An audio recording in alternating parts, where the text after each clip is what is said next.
Hello hi नमस्कार जय जगन्नाथ मो न्यू ब्लॉग को आपण मानक स्वागत।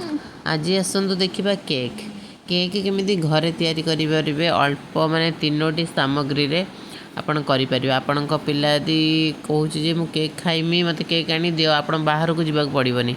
आपण घरे से जिनस अच्छी आपण से अल्प समय हेल्दी केक गोटे बन पारे। आपण बाहर केक आणुचंती किंतु बाहर केक रे किसी केमिकल जिनस मिसुची कि तार डेट फेल होइतिबो कि जिनस तादरे मिसौचंती किंतु आमे आज जो केकटा देखिबा करबा एटा आमे घरे करबा। मोर क्रीम फ्रीम किसी आवश्यक ना खाली सेमती सिंपल करी खाई पारिबे। आपण चाहिले केक रे किसी क्रीम आनी कि लगेगी ताको डेकोरेशन करि पारिबे किंतु मो जे सिंपल केक मात्र 3टी सामग्री रे आपण ना अंडा पड़िबो ना सुजी पड़िबो किछि नहीं।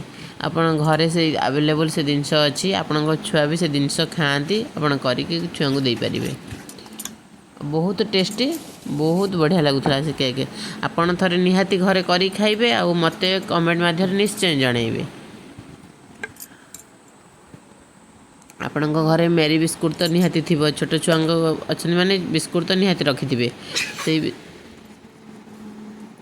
बिस्कुट आउ चीनी आउ क्षीर यही 3टी जिनस आम केक बनइबा।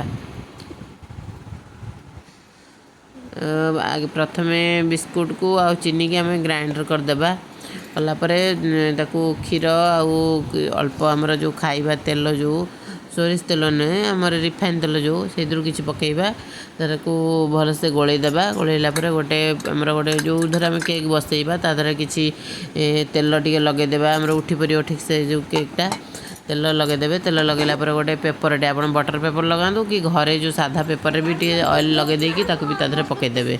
आ चारिपिटी टे अटा हो बा मैदा हो जहाँ थी तादरे पकईदेवे। पकईदेकी जो आम बैटरटा गोल रखिथे तादर देदेवे। देदेकी आम चुली रे कर बा गैस रे कर मु तो चुली रे बसौची आपड़ जो थे बसई पारे बसईदेवे। प्रेसर कुकर सीटी खोलदेवे सीटी खोलदे बसईदेवे निहाती गोटे घंटा बसईदेवे तार सिम करदे गैस रे बसैले पूरा सिम करदे चुली रे बसैले जाल अल्प धिके धिके जलुव हो घंटे पर आपड़ खोलिकी टे छुरी साहाय्य देखीदेवे। जदि छुरी लगुच जानवे आ टिके हबार अच्छी जदि लगुनि जान परफेक्ट हो सारी। आ देखु केते स्पंजी केते माने स्मूथ केते बढ़िया होती। थरे यहीपरि भाव में आपण मैंने घरे करी खातु।